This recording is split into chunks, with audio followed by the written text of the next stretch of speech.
What's going on, guys? So today we have a 7th generation 160 gigabyte iPod.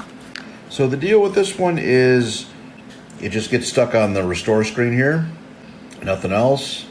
You plug it into iTunes, and when you try to restore it, it just throws a like a 1409 error or something like that.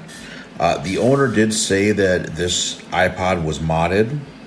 And so what I'm thinking is, or what I'm hoping I should rather say is, I'm thinking that they did an SD card in here, and maybe the iPod took a drop nose down, dislodging the SD card. That's my guess. Let's see if I'm right. All right, let's get into this thing. There you go. Just keep prying, not prying. Just working your way in there. I think I just closed it back up.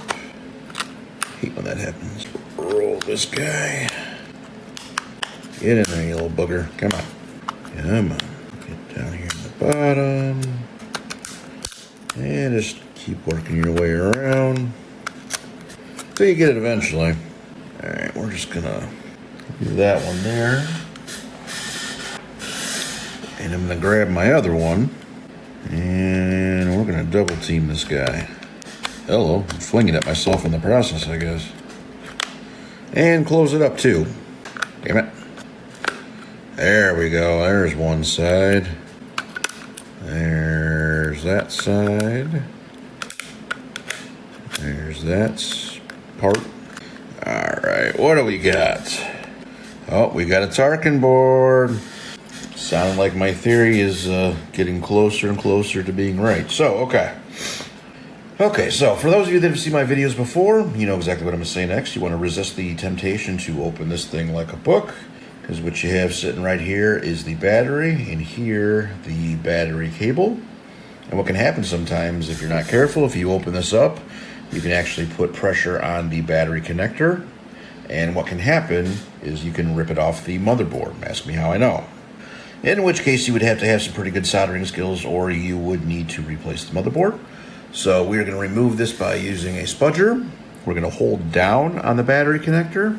We're going to take a pair of tweezers. You can even use your fingers, and then you're just going to pull up on the battery cable. Now you can open it up.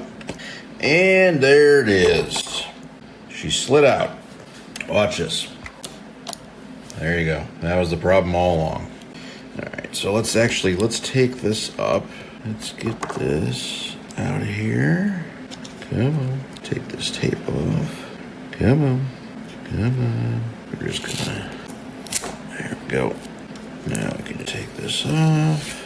Get rid of that. And then just make sure this thing is seated. So the little pad guy here wasn't all the way. There was still a little bit of a gap. So I'm going to make it a little bit tighter. There we go. All right, so next, let's raise up this battery connector so it can receive the battery cable again. So take your spudger, hold down on the white part. Just let me get a different spudger. Hold down on the white part and take your paperclip tool. Just run it along the back side so you hear a click, like that. Okay, now we just need to reseat the battery cable. Just like so. Take your spudger. Come on. Carefully press down on it. There it goes. Let's get the case right. Alright, let's see what happens. Come on, load. 10 years later.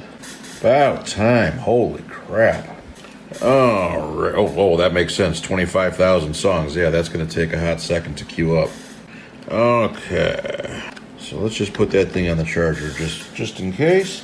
So let's throw some headphones on this thing, and let's just make sure everything works before we close it back up. Headphones.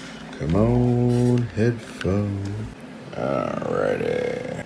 What do we got? Whoa. Both ears definitely work. Oops, sorry, let me unzoom this. Okay. 4 Non-Blondes, the only one song I know. Well, let's start at Superfly so I can test the buttons. Play pause is good. Next is good. Previous is good.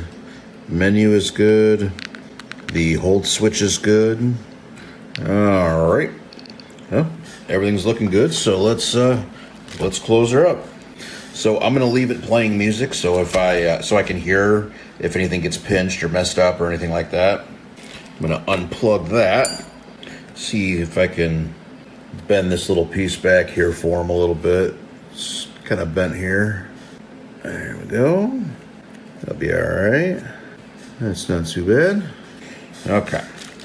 So before we press it all shut, I like to squeeze on the case a little bit.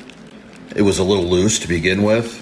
And then also, when you open the case up, you kind of inadvertently pry out. So that just kind of corrects it. All right.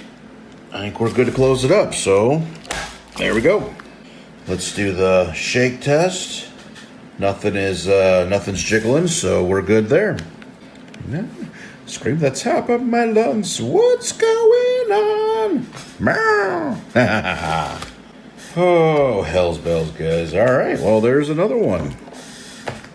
Thank you guys for checking it out. Like, subscribe, all that good stuff. Drop a comment down below, and I will see you on the next one. I am going to bed. Later.